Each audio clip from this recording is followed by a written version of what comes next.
আসসালামু আলাইকুম, সবাই কেমন আছেন? আলহামদুলিল্লাহ ভালো আছি। আমরা যাইতেছি স্বপ্নতে প্রতিবার কম্বো প্যাকেজ দেয়, তো আমরা কখনো কম্বো প্যাকেজগুলো পাই না। তো আপনারা ভিডিওটা দেখতে থাকেন কি অবস্থা হয়। তো আমরা অলরেডি বের হয়ে গেছি, দেখেন আমরা টুকটুক করে হাইটা যাইতেছি। এখন একটা হেলিকপ্টার নিবে, যে হেলিকপ্টারটা নেওয়া শেষ। হেলিকপ্টারটা নেওয়ার পরে হেলিকপ্টার বলতেছি টোটো করে যান, কিন্তু রাস্তায় এত পরিমাণে জ্যামের ঠেলা, ঠিক আছে, ঠেলতে অলরেডি মিরপুর মাজারের সামনে এসে পড়ছি, কিন্তু জ্যাম ঠেলতে পারতেছি না। এখানে আবার দেখে কি ডেকে মানে কমিটি সেন্টারের আড্ডি উড্ডি বিক্রি করে, তারপরে যে কি করুম, রিক্সা থেকে নামে গেছি। রিক্সা থেকে নামে টোটো করে কোম্পানি করে মতো হাঁটতেছি, ঠিক আছে। অনেক আশা নিয়ে স্বপ্নতে আসছি, দেখা যাক কি হয় তার ফল। স্বপ্নতে আসতে বলতেছে সবাইকে, তো সবাই স্বপ্নতে আসেন, ঠিক আছে।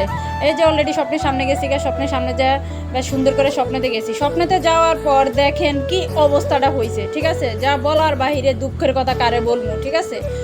তো স্বপ্নতে যাওয়ার পর দেখি কি, যে কম্বো প্যাকেজের জন্য গেছি, যে মুরগিটা, ঠিক আছে, ওই মুরগিটা এখন কি বলবো, বলার মতো ভাষা নাই। দেখেন আপনারা, শেষে স্বপ্নতে আসি থাকে, ঠিক আছে, স্বপ্নের ভিতরে গেছিলাম, কিন্তু চিকেনের এত বড় বড় সাইজ, ঠিক আছে, আমার এই মেয়েরও কিচ্ছু হবে না। ভিডিওটা ভালো লাগলে অবশ্যই লাইক করবেন, শেয়ার করবেন, পাশে থাকবেন। আল্লাহ হাফেজ।